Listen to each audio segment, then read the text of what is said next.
Hey guys, Tavis Piattoly, Sports Dietitian for the Taylor Hooten Foundation. Today I want to talk to you guys about 5 habits that may be preventing you from reaching either your weight loss or weight gain goals. And yes, actually there are a lot of people, especially young athletes or just athletes in general, that are trying to figure how to gain weight and build muscle. While 70% of the country is trying to figure out how to lose weight, we do have a percentage that want to gain weight. So these 5 habits are pretty, I guess you can say, they correlate with both sides. Number one is consistency. One of the reasons I see most people struggle with trying to reach their goals or outcome of weight gain, more muscle, or fat loss, weight loss, is they're not consistent. They might do really well Monday through Friday, right? Because their schedule is the same, but they might all of a sudden not do the right things on Saturday. If you're trying to lose weight, maybe you just don't have the right type of schedule, and we'll talk about that next in regards to you're just all over the place with your eating habits, you're not consistent.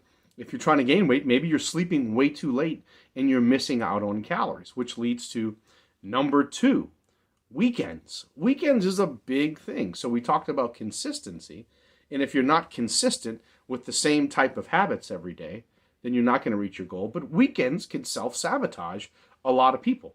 So for example, if we look at adults on the weekends, they wake up and they're like, what do I need to do? I have no idea. It's a whole new day and their schedule's not the same. They don't have to go to work maybe, or they're not eating at the same time.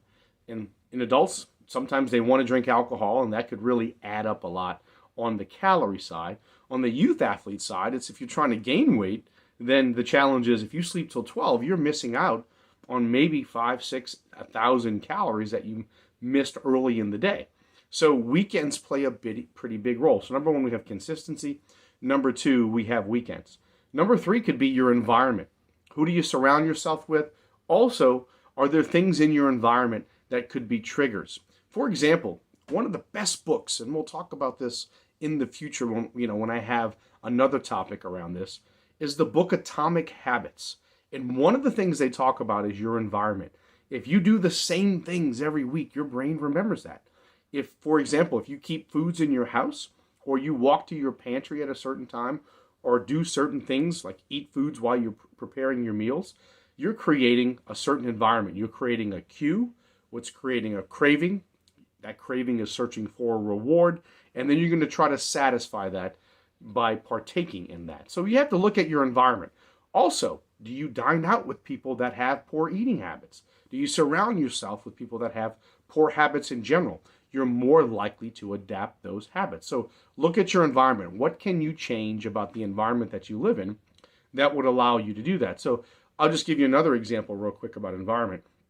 Let's say you eat while you watch TV, or let's say you do a certain thing at the same time every day. What can you do to change that? So instead of grabbing food, could you walk outside and maybe get some exercise? Is there a hobby that can take your mind off of that? So I want you to think about what is it about your environment that can change. Also, number 4 is having a plan. Just like with anything else, let's say you own a business, you might have a 3-year plan, a 5-year plan, a 6-month plan. What's your plan when it comes to your nutrition?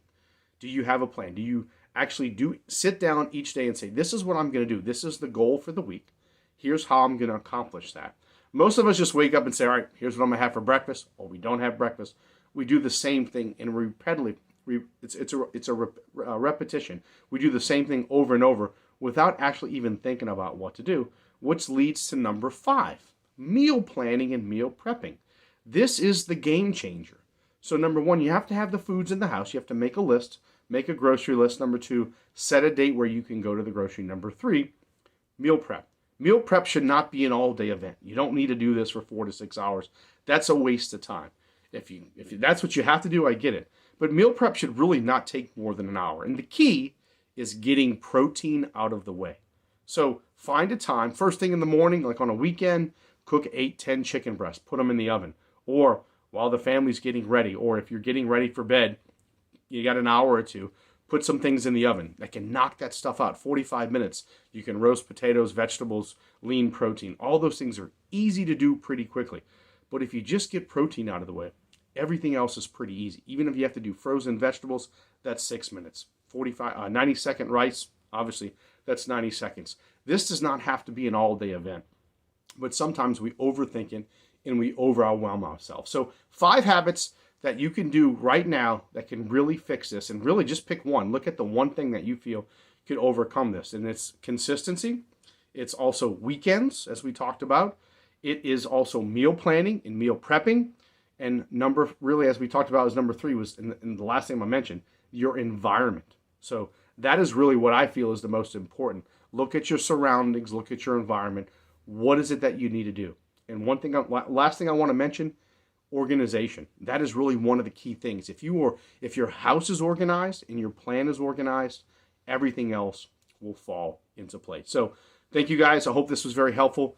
www.taylorhooten.org. Have a great day.